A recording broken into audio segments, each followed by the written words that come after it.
One child at a time, the African Children's Choir is making the world a better place to live. Since 1984, the choir has been bridging cultural gaps and spreading hope and joy while shining the spotlight on the desperate plight of children in Africa. Most of the kids in the choir have lost one or both of their parents to poverty and disease. But being a part of this amazing group gives them a chance to smile again.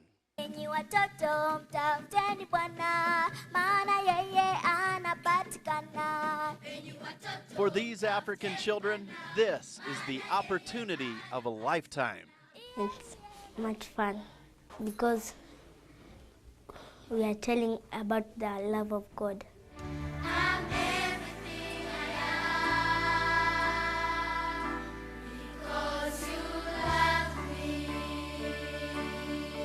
David Kenyosia was just 8 years old when he joined this elite group. Now some of the children in my choir are now doctors, engineers, and they are helping people out there in their communities to improve their lives. He's now 24, a college graduate and a tour chaperone.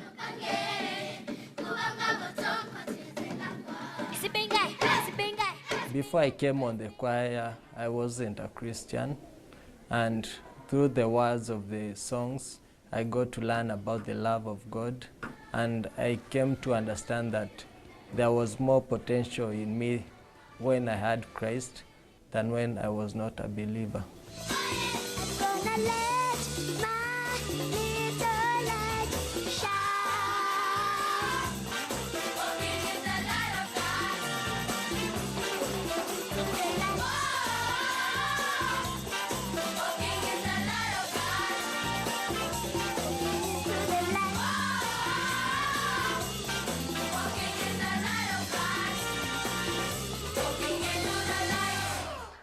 Thanks to these entertaining young ambassadors and the generous support of donors all around the world, there are now more than 7,000 children in Africa receiving an education they would have otherwise gone without. For more information on the African Children's Choir, go to the 1011 web channel and click on Lance's Journal.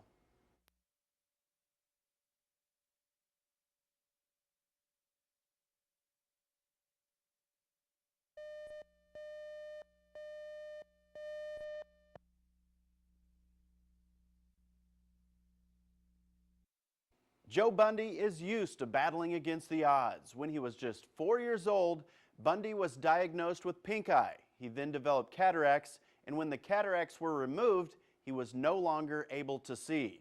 But that hasn't kept him from making the most of his young life. Joe Bundy's long day of classwork is complete, and this is when the fun begins for the Bearcat freshman. He's off to what he calls the favorite part of his day, wrestling practice. Set. It's fun and it's about easy and about the only other sport I can do. Ready? Wrestle. In all of his 38 years at Kearney High School, Joe is the first blind wrestler Tom McCann has coached. You have to do some things a little different, but he's just one of the guys, and you treat him that way, and I think he respects that. Come on, Joe. Here we go. Joe is wrestling for the first time in his life, so he still has a lot to learn. Back, drop the shoulder, drop that shoulder, drop that shoulder, drop that shoulder. Now driving. There we go. There you go. That's what we call it. But when it comes to life lessons, Joe is the teacher. In a sport like wrestling, it gets kind of easy to get kind of self-centered and think a little bit, well, I'm tired, or I don't want to do this, or I don't feel like this. But then when you see somebody like that that's overcoming obstacles, you know, greater than anything I can imagine, I've never heard the kid complain once. Joe takes pride in being an inspiration to those around him. Because like a lot of people and a lot of blind people don't think they can, like blind people can do anything. Different rules apply when one wrestler is blind. The two athletes need to stay in constant contact with one another. The only part is I gotta wait. I can't really do anything for the other guy because I don't know what he's doing until like happens. I've never heard the kid complain once. You know, you never hear him say, well, I can't see, I can't do that. You know, I can't do that because I'm blind. He never says it, he does it. You know, he does exactly what the coaches ask him to. You know, those are the kind of kids you want a whole room full of. Time, get set. Joe has yet to win a match this season, but he said he eventually plans to wrestle on the varsity squad, compete in college, and someday become a coach. Well, if you have a journal idea that you would like to see on the air, please get a hold of me here at 1011. Write or call. I look forward to hearing from you.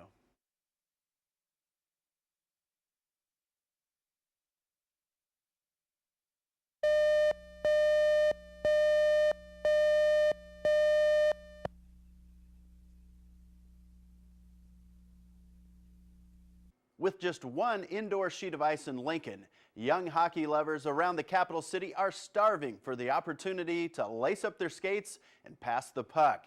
That's why you'll see more and more youngsters these days clearing the snow and hitting the outdoor ice at the Oak Lake Park.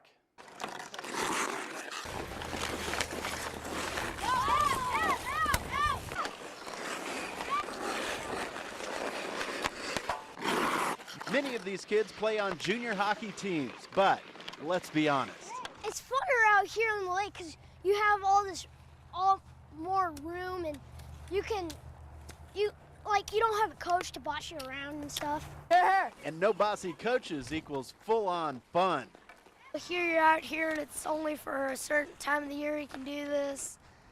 So you can just get out there, skate, don't really have any things you have to do or anything. And here they come. Good afternoon, ladies and gentlemen. Not a big crowd out here at Oak Lake. This sunny afternoon, the voice of the Lincoln Stars was at Oak Lake having fun with his son. Time to play hockey! Estudillo knows firsthand what the Stars have done for the popularity of hockey in Lincoln. I think when the kids started going and watching these games, they kind of experienced all the excitement at the ice box, the game, the music, and everything else, and kind of thought, wow, this is something new. And they also found out that hockey isn't just for guys. Girls like it because they get to do what boys get to do. And there we go, the drop of the puck. I think it's fun to get outdoors and play a sport that's, I think, really growing here in this country, especially here in Lincoln. It's doing great.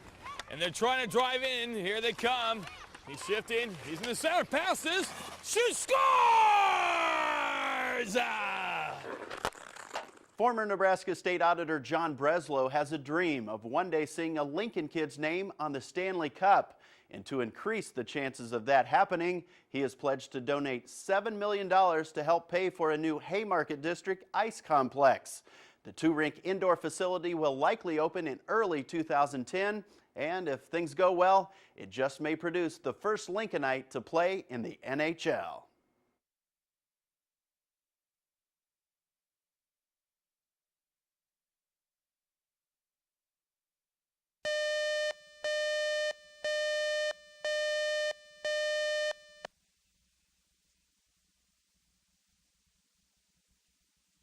It turns out it's a really good way for a youngster to work on their grip. They call it mutton busting, and it's a popular intermission activity at many rodeos around the country.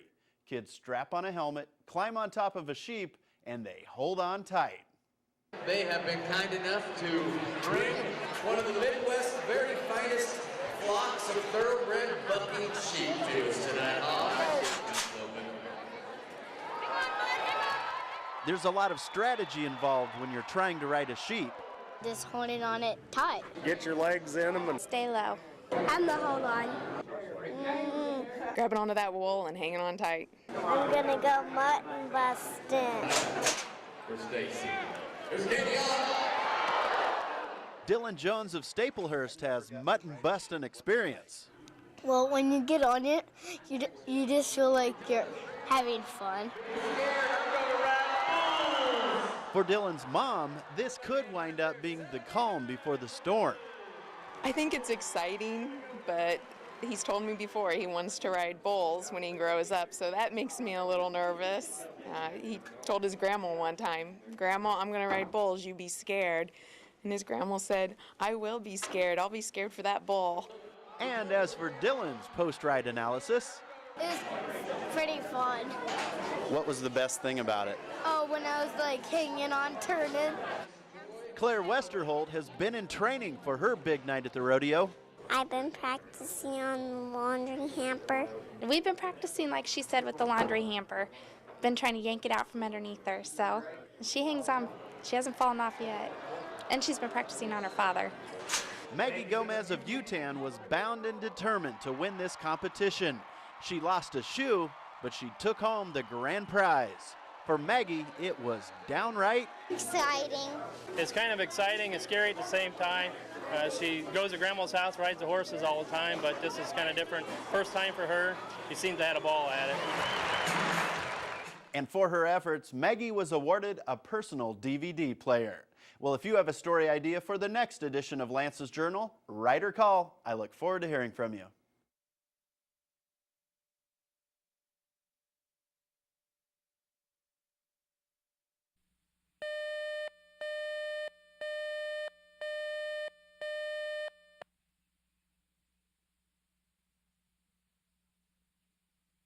Courtney Anthony was only 6 years old when she used her BB gun to shoot empty cans in the backyard. By the age of 13, she had made the U.S. Olympic developmental team, and for the past 4 years, she's been honing her skills in search of a berth in the Olympics. Courtney Anthony is a natural, but she knows that to achieve her Olympic dream, it will take a lot of work. Training is huge. And for her, it's quality over quantity. When you get to a certain point, it becomes, can you put 5 really good shots instead of, 40 average ones? Where I'm putting my sights is probably about right here. Courtney's dad set up this .22 caliber sport pistol range out in the machine shed. It's kind of exciting to shoot and then see, oh yeah, that's a really deep 10.